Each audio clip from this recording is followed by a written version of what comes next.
بسم اللہ الرحمن الرحیم۔ السلام علیکم، میں سمی ابراہیم، آپ دیکھ رہے ہیں ہمارا یوٹیوب اور فیس بک چینل۔ بڑا اہم آج مارکہ تھا سپریم کورٹ بار ایسوسی ایشن کے الیکشنز صدارت کا، لیکن وہ ایس این بھون اور اعظم نذیر تارڑ کے گروپ نے، جسے آسما جہانگیر گروپ کہا جاتا ہے، انہوں نے جیت لیا۔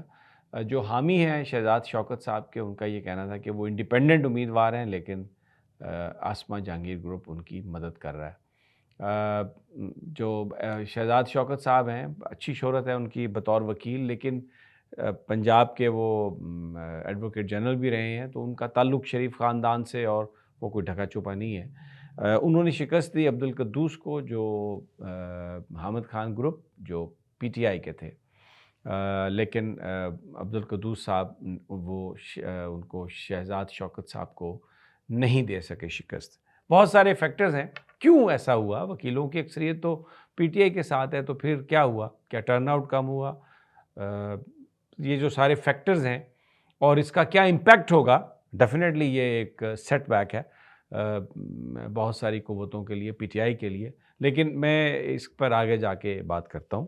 اس سے پہلے جو دو چار چیزیں بڑی اہم ہیں، ایک تو نگران وزیر اعظم لمز میں گئے، وہاں پر انہوں نے طلباء سے گفتگو کی، تو اس میں ابھی سوشل میڈیا پر یہ بڑی بات چل رہی ہے، کیونکہ نگران وزیر اعظم ویری ان امپریسو، جس طریقے سے وہ بول رہے تھے۔ اگر آپ کو انگلش نہیں آتی ہے تو کوئی بات نہیں، یہ آپ کی مدر ٹنگ نہیں ہے، آپ کی مادری زبان تو یا آپ کاکڑ ہیں، پشتو ہوگی یا اردو ہے، تو آپ اپنی زبان میں بات کر سکتے ہیں۔ بچے جو لمز کے ہیں وہ اردو بھی سمجھتے ہیں، لیکن شاید ایک بڑا بیریئر تھا، وہ جس سٹائل سے بات کی انہوں نے، جس انداز میں بات کی، بڑا میں اگر یہ کہوں کہ وہ بھونڈا انداز تھا تو وہ غلط نہیں ہوگا۔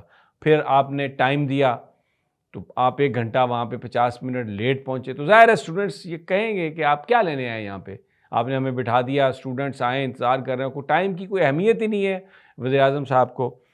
وہ لاہور میں شاہی قلعہ، آپ یہ اندازہ لگائیں کہ نگران وزیر اعظم، نگران وزیر اعلیٰ پنجاب کا، نگران وزیر اعلیٰ سندھ کا، یہ شاہی قلعہ سیر کر رہے ہیں۔ آپ اندازہ کریں، یہ گئے ہیں یونائٹڈ نیشن میں تو آئیفل ٹاور پیرس میں دیکھنے کے لیے جہاز انہوں نے لینڈ کروا دیا، پھر واپس لندن میں مال مفت دل بے رحم۔ کوئی پاکستان کے عوام کی ترجیحات نہیں ہے، مسلمانوں کے ساتھ جو ہو رہا ہے پوری دنیا میں، جس طرح امریکہ سے خبریں آ رہی ہیں، ایک بیچاری ڈاکٹر جو ہیں ان کو بھی ایک وہاں پر قتل کیا گیا، اور بظاہر ایسا لگتا ہے کہ یہ کوئی جو جسے کہتے ہیں کہ نفرت والا جرم ہے، بظاہر یہ وہ لگ رہا ہے۔ بیچاری وہ ابھی ٹیکسس موو ہوئی تھیں سیاٹل سے، تھوڑا سا قبل پیڈیٹیشین تھی ڈاکٹر طلعت، اور ان کو ان کے اپارٹمنٹ کے سامنے وہ چاقو کے وار کر کے تو بندے نے قتل کیا، پکڑا گیا، پولیس نے پکڑ لیا اس کو، انویسٹیگیشن ہو رہی ہے۔ جو مسلمانوں کی تنظیمیں ہیں، پاکستانیوں کی تنظیمیں ہیں، they want to find out the facts کہ کیا ہوا، کیسے ہوا، ابھی کچھ پتہ نہیں ہے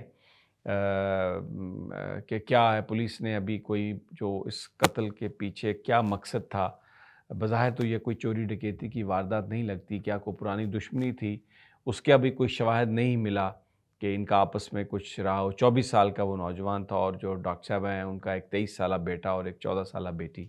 بڑا یہ کہ افسوسناک واقعہ ہوا۔ تو اس طرح کے واقعات ہوئے پاکستان کے اندر، لوگ اغوا ہو رہے ہیں، مار پیٹ رہے ہیں، لوگ جھگڑے ہو رہے ہیں، مہنگائی ہے، اور جو نگران وزیر اعظم ہیں وہ ایک عجیب سی صحافیوں کو برا بھلا کہتے ہیں پریس کانفرنس میں، آئیفل ٹاور دیکھنا ہے جاتے ہوئے، پھر لندن رہنا ہے، پھر آ کے شاہی قلعہ دیکھنا ہے، اور وہ مقبول باقر صاحب بھی ایک ریٹائرڈ جج ہیں، اچھے خاصا وہ، لیکن بہرحال کیا کہیں، وہاں پر جو لمز میں انہوں نے جو گفتگو کی وہ بڑی مایوس کن تھی، اور جس طریقے سے انہوں نے جواب دیا، جس طریقے سے انہوں نے گفتگو کی، تو بچوں نے صحیح پوچھا کہ یہاں پر آپ کیا کرنے آئے، کیوں آئے آپ، بتائیں لمز میں کس لیے آئے آپ۔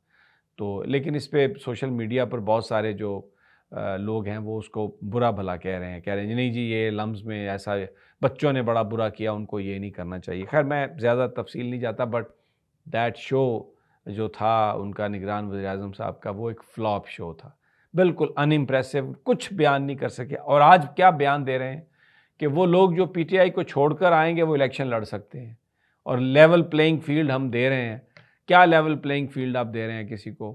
مطلب ایک ایسا دعویٰ یا ایک ایسی گفتگو ہے جس کا کوئی ثبوت نہیں ہے۔ دوسری اہم پولیٹیکل ڈیولپمنٹ یہ ہے کہ نواز شریف صاحب اب 10 نومبر کو پاکستان کا دورہ کریں گے، مختلف شہروں کا۔ جو ٹکٹس ہیں اس کی نگرانی وہ خود کریں گے، پریزیڈنٹ شہباز شریف صاحب ہیں، لیکن نواز شریف صاحب نے جو سیاست ہے وہ پوری اپنے ہاتھ میں لے لی ہے، اور اب وہ اس میں سب کچھ کریں گے۔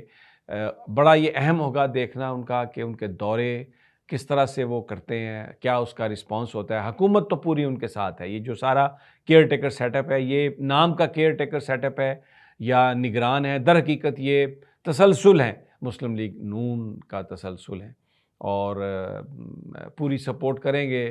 سسٹم کوشش کرے گا کہ بڑے بڑے جلسے نواز شریف کے دکھائے جائیں، اور جو پی ٹی آئی کے لوگ ہیں وہ ڈیمورلائز ہوں، سوچیں کہ جناب یہ میاں آ رہا ہے، کیونکہ یہ ایک نفسیاتی جنگ کا حصہ ہے، ایک بڑی نفسیاتی جنگ جو اس وقت پی ٹی آئی کے خلاف ہے، اعصاب توڑنے کی جنگ ہے۔ یہ تاثر بالکل یہاں پر ہر آدمی دیتا ہے جس سے بھی بات کریں کہ عمران کے نام پر تو کراس ہے، عمران خان تو ختم ہے۔ تو لوگوں سے جن کی سیاسی خواہشات ہوتی ہیں، سٹیکس ہوتی ہیں، ان سے یہ کہا جا رہا ہے کہ آپ سیاست کریں، عمران کو چھوڑیں۔ اس کو عمرانڈو کہا جاتا ہے، اس کو اور بھی بڑے نام اس کو دیے جاتے ہیں، لیکن مقصد یہ ہے کہ عمران کو چھوڑ جائے۔ تو یہ ایک بہت بڑا یہ ڈیسائسو میں سمجھتا ہوں پنجاب میں مرحلہ ہوگا، کیونکہ دو ہی جماعتیں ہیں پنجاب میں آمنے سامنے، پی ٹی آئی اور P M L N. Imran Khan قید ہیں اور ان کے ورکرز کو پنجاب میں کوئی پریس کانفرنس، جلسہ کچھ بھی کرنے کی اجازت نہیں ہے۔ ایسے میں نواز شریف صاحب نکلیں گے، ہر طرف بڑے بڑے جلسے ان کے کروائے جائیں گے، تو اس کا کیا امپیکٹ ہوگا، one has to wait and see. لیکن ایک ویری انٹرسٹنگ ایک تصویر عمران خان کی جب وہ چھپی ہے، سوشل میڈیا پر آئی ہے ریپورٹڈلی، یہ میں آپ کو دکھا بھی رہا ہوں، یہ قاسم خان نیازی بتایا جا رہا ہے، ڈی ایس پی ہیں، انہوں نے یہ تصویر لی جب عمران خان کو اٹک سے اڈیالہ شفٹ کیا جا رہا تھا۔ اس میں یہ واحد تصویر ہے جو ابھی تک ملی ہے جب سے عمران خان پابند سلاسل ہوئے ہیں۔ اس میں ان کی جو چہرہ ہے وہ تو ٹھیک نظر آ رہا ہے، اور وہ دیکھ رہے ہیں تصویر جہاں پر کھینچی جا رہی ہے کیمرے کی طرف غالباً، اور شاید لگ یہ رہا ہے کہ یہ قاسم خان نیازی صاحب نے سیلفی لی ہے۔ ویری انٹرسٹنگ یہ تصویر آئی ہے۔ اب قاسم خان نیازی کے ساتھ کیا ہوتا ہے، انہوں نے تصویر کھینچ کے پھینکی ہے، یہ تو میں نہیں بتا سکتا کہ ابھی تک کیا ہو چکا ہوگا، لیکن بہرحال اے ویری کریجیس اسٹیپ، لیکن لوگوں کو نظر آ گیا اور سوشل میڈیا نے خوب اس کو اٹھایا۔ اب سار عالم نے جواب جمع کرا دیا اپنا، کل فیض آباد دھرنا نظر ثانی وہ جو تھا کیس، اس پر فیض آباد کا جو فیصلہ تھا اس پر عمل درآمد کا کیس ہے، اس میں اب سار عالم صاحب نے کہا جی مجھے جنرل فیض نے کہا تھا کہ حسین حقانی پر پابندی لگا دو، لیکن میں نے کوئی پابندی نہیں لگائی۔ تو اب وہ دیکھتے ہیں کل کیا ہوتا ہے، بڑا امپورٹنٹ کیس ہے، but we will let you know. اب سپریم کورٹ بار، بہت کچھ ہوا سپریم کورٹ بار ایسوسیشن کے انتخابات میں۔ ایس این بھون اور جو ان کو بڑی ان کی کامیابی اعظم نذیر تارڑ صاحب کی، لیکن انہوں نے سارے وسائل استعمال کیے ہیں۔ مجھے ایک وکیل صاحب بتا رہے تھے کہ پچھلے 5-6 دنوں میں ریپورٹڈلی کوئی 200 کے قریب وکیلوں کو مختلف ایڈوائزرز محکموں کے بنایا گیا ہے، انہیں وکیل بنایا گیا۔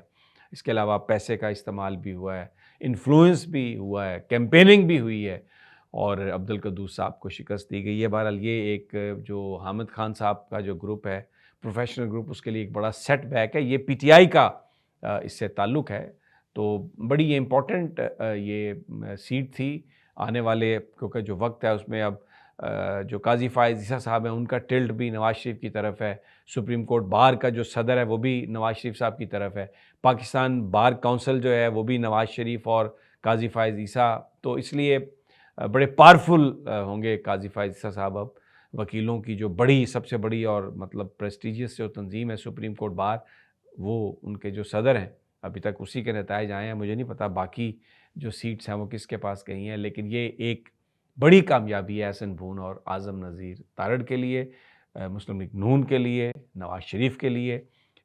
Politics is on, let's see کیا ہوتا ہے آگے، آپ کو تازہ ترین دیتے رہیں گے۔ اجازت دیجیے، اللہ نگہبان۔